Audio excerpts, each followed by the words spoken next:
เลิกจะไปเอ๊ะ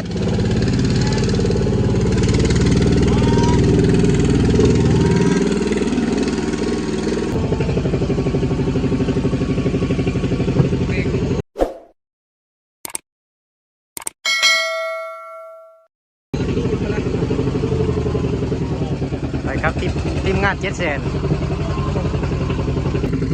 โน่ได้ดับเนี่ยนะเลิกจะไปเอ๊ะ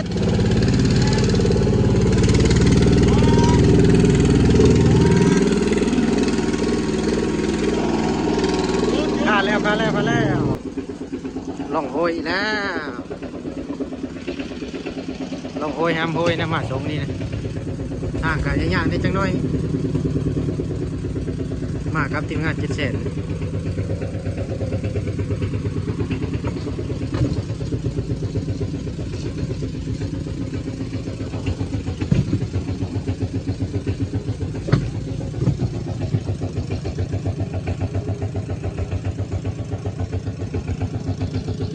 หอดดานนั่นอยู่ทุกคนเลยบอลเขาลิ้นน้ำนะบอลนี้เนี่ยเป็นแกงง่ามเลยบอลนี้นะโอ้ยน้ำโตนง่ามเลย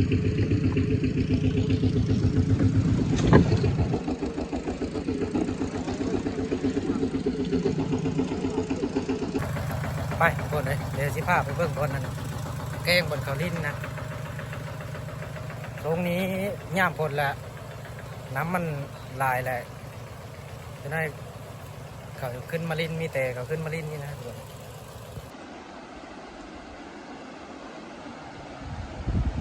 เกิดจากธรรมชาติเลย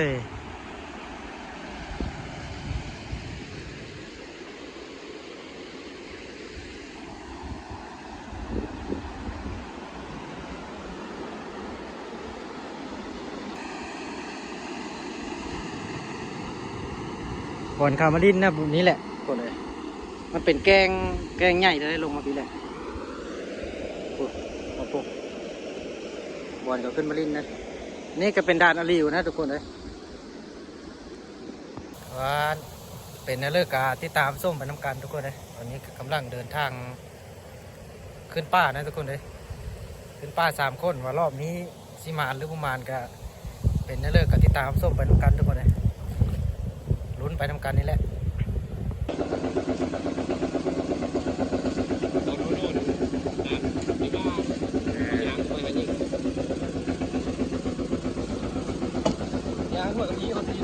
มาตีป่ะเด็กไปแนวทางเขาวางผ่าน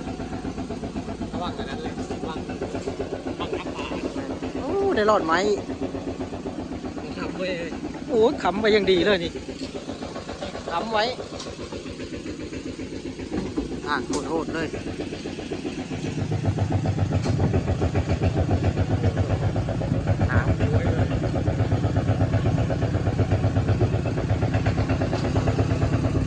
ทางไปลงรถไถเนาะ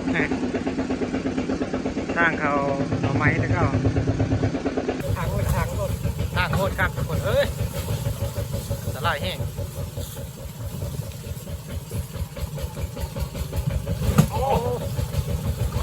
แอวฮักนะแอวฮักนะโซเฟอร์ซิ่งครับตัวเลอร์นะเห็นเหลวบินแล้วก็ยิงเหลวนะโดนเหลวได้เลยเหรอนี่แหละนี่แหละเนาะนี่ยิงแล้วยิงไม่เห็นกี่โดนอ่ะบนป่าบนดงแล้วยังไม่ทันฮอดจุดหมายไปเรื่อยๆมาฮอดแล้วทุกคนเลยทีมงานนะทุกคนแต่มืดฝนก็มานะผมมาพร้อมฝนเลยนี่ก็ฮอดแล้วแต่ยังหาบนอยู่ทุกคนเลยโอ้ตั้งนี้ก็เป็นผู้นะผู้น้ำสร้างช้างเดี๋ยวนั่นแหละว่างๆแหละสิพาทุกคนไปเบิ่งนะตัวน้ำสร้างช้างนะไปเถิงไปเลยทุกคนในช่องผู้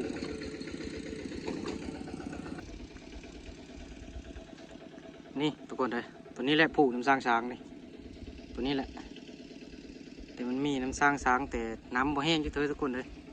แต่น้ำก็บ่ได้ลายได้แต่บ่แห้งน้ำน่าจะมันมีน้ำบ่อทุกคนเลยตัวนี้ก็มืดผลทุกคนเลยผม เบิดเลยโอ้โหนะ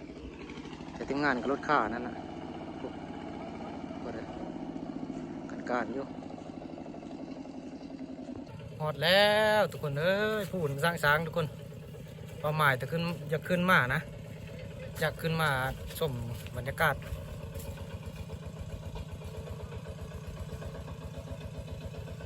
มาได้เลยทุกคนนี่กัดที่พักกำลังจะสร้างที่พักทุกคนเลยแต่เขาพักนี่แหละเมื่อคืนกลางคืนนี้นะมาพักอยู่ที่นี่การอยู่ย่านฝนตกทุกคนเลยทุกคนเลยตอนนี้ก็เฮ็ดเคยจะเสร็จแล้วทุกคนเลยเสร็จไปที่เรียบร้อยแล้วตอนนี้กำลังการอยู่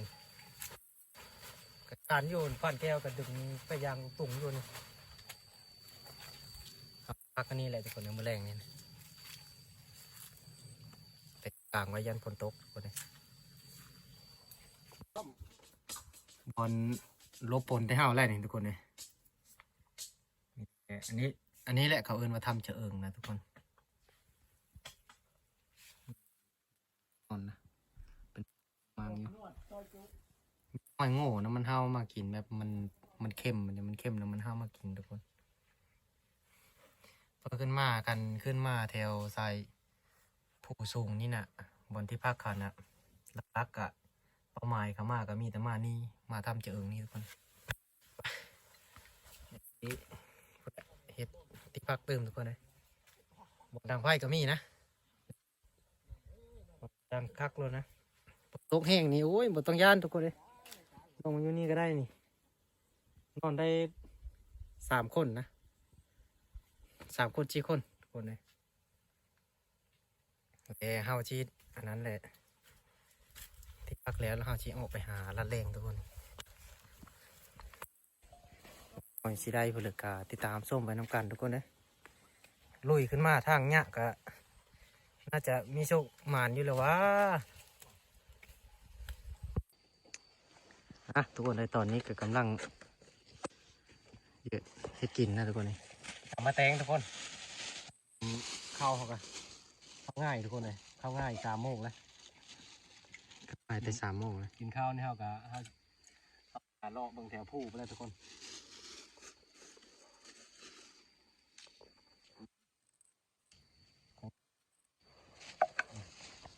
3 ชั่วโมงได้นี่มาได้เอาครกขึ้นมาซ้ำทุกคนลืมเอาครกขึ้นมานำ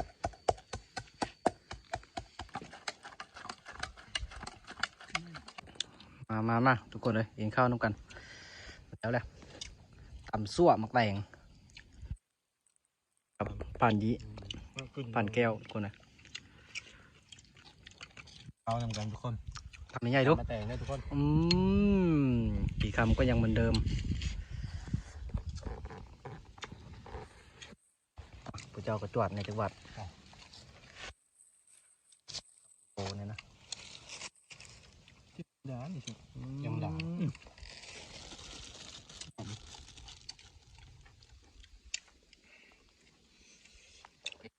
กินทุกอีกเป็นบุฟเฟ่คำยังไงเลยเปิดเจมังดาว่าตอนนั้น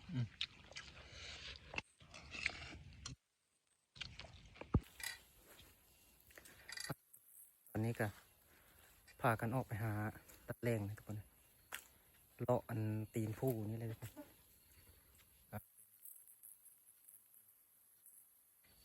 โอ้เพื่อนแน่ทุกคน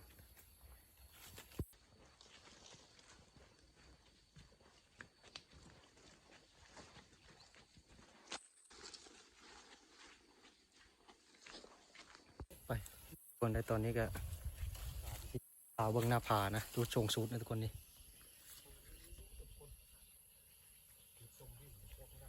เดี๋ยวสิเบิ้งนะทุกคนนะอ๋อเดี๋ยวเบิ้งทุกคนอันธรรมชาติอันบ้านเฮานะทุกคนนะของชำเลินนะนี่ป๋อทุกคนเอ้ยพี่เราบนสูงกระดักกระโดดนี่นะอ๋อนี่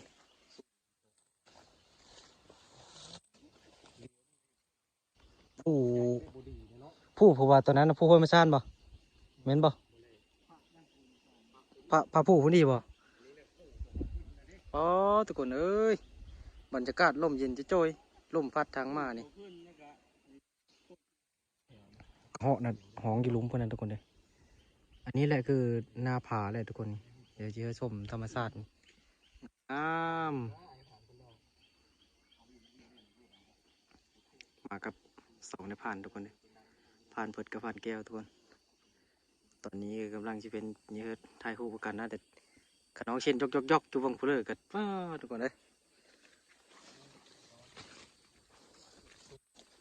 หน้าผาดากิมีเมืองอาจจะพ่อนทุกคนภูสูงแล้วนี่ภูสูงใหญ่นี่ก็มีได้ตัวนี้สูงก็กันทุกคนเลยแต่มันสิมีหน้าผากับหมจักนะปุ๊สูงนะตัวนั้นก็มันเป็นห้องไปเลย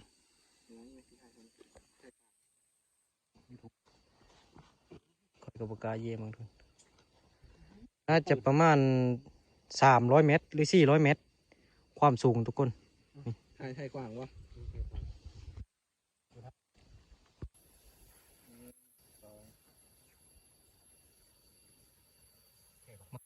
อาดทุกคนเลยแวะขึ้นมาหาโยกินนะหาโยกินแล้วก็พากันแวะมาเบิ่งหน้าผาดากิมีทุกคนงามทัดทุกคนเลยปึ๊ดเลยผู้ผ่านเกิดผีถ่ายรูปทุกคนเลยตามแต่ไปเคอได้แต่ย่านได้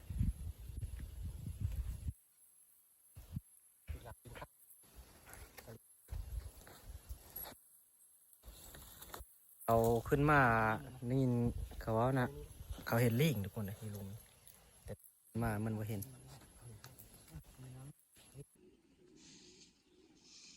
ธรรมชาติงามๆกับในผ่านทุกคนเลย ขาเนี่ยนี่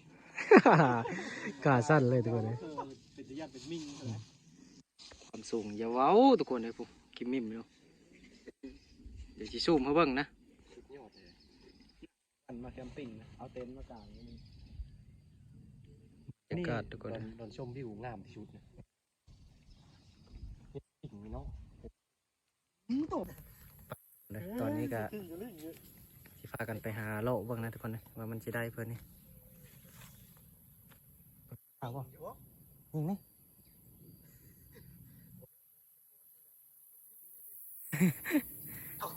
จอมผู้สุดเลยทุกคนเลยคนงามเนี่ยบรรยากาศ จับตะเบิร์นมาเลยเอายิงกันหอนอยู่ทำ งามเลย ทำจับยี่แต่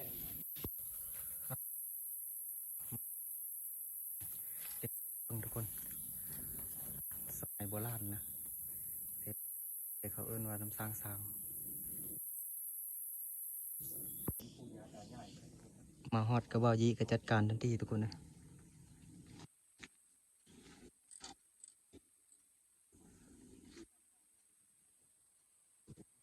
เป็นอันนี้นะน้ำสร้างสร้าง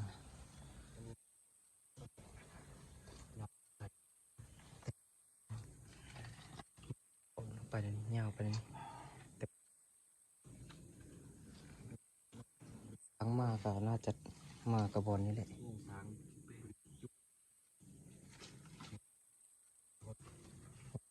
ผมกินเนาะแล้วมาแล้วก็ผมกินน้ำนี่เนาะเราเดินทางมาแต่พูดแล้วก็กัมเป้เส้นทางนะน้ำนี่กินน้ำนี่แล้วไปนี่ทางเพิ่นนะสมัยโบราณนะทุกคนเลยแต่น้ำบ่แห้งได้ยำแรงเก่าแห้งแรงก็ซ้ำเก่า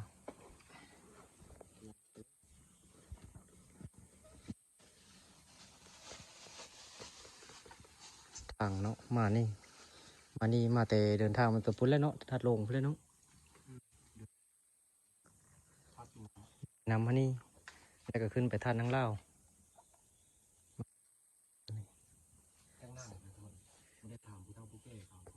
สมัยโบราณ อันนี้เราทุกคน น้ำน่ะอยู่ในนี้น่ะมีตลอดทุกคนเลยแต่มีสายน้ำมาเลยตัวนี้นะ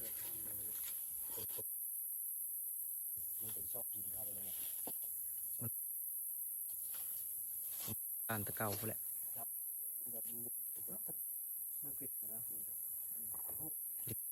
ทุกคนเลย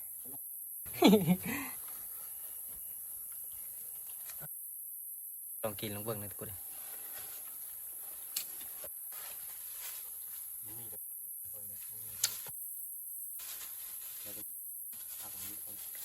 คักนะทำนะ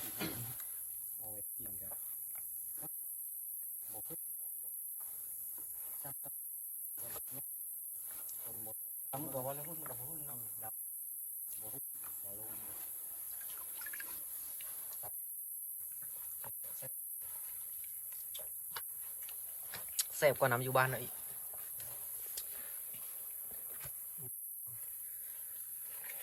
อันนี้แหละเขาเอิ้นว่าที่ไปที่มาของผู้น้ำสร้างสางนะทุกคนเลยเพราะว่าสางนะเดินทางมาแต่พูดและท่าลงพูดแหละขึ้นไปท่าทางเล่าวแต่มาแล้วได้มาเส้นทางทางนี้แล้วมาแล้วมันเอาไว้กินน้ำอยู่นี่แต่เขามาแล้วเขาเอิ้นผู้น้ำสร้างสางเลยทุกคนเลย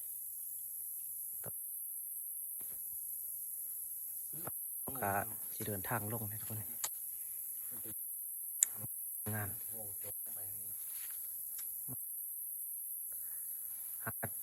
หูจักทุกคนเลยหมู่ผ้ามาแต่น้ำเสร็จโป้โคตรเย็นเลยแซ่บกว่าอยู่บ้านทุกคนเลยทุกคนเอ้ยไปจนเหมยกับน้องดอยบ่ได้หยังทุกคนกลับมามือเปล่าแต่ก็ได้ภาพบรรยากาศได้จังน้อยแต่ช้างลงมาแต่ผู้น้ำสร้างช้างเนาะน้องดอยเลยทุกคนเลยหลับแล้วไปลัดแรงกับบ่ได้ทุกคนเลย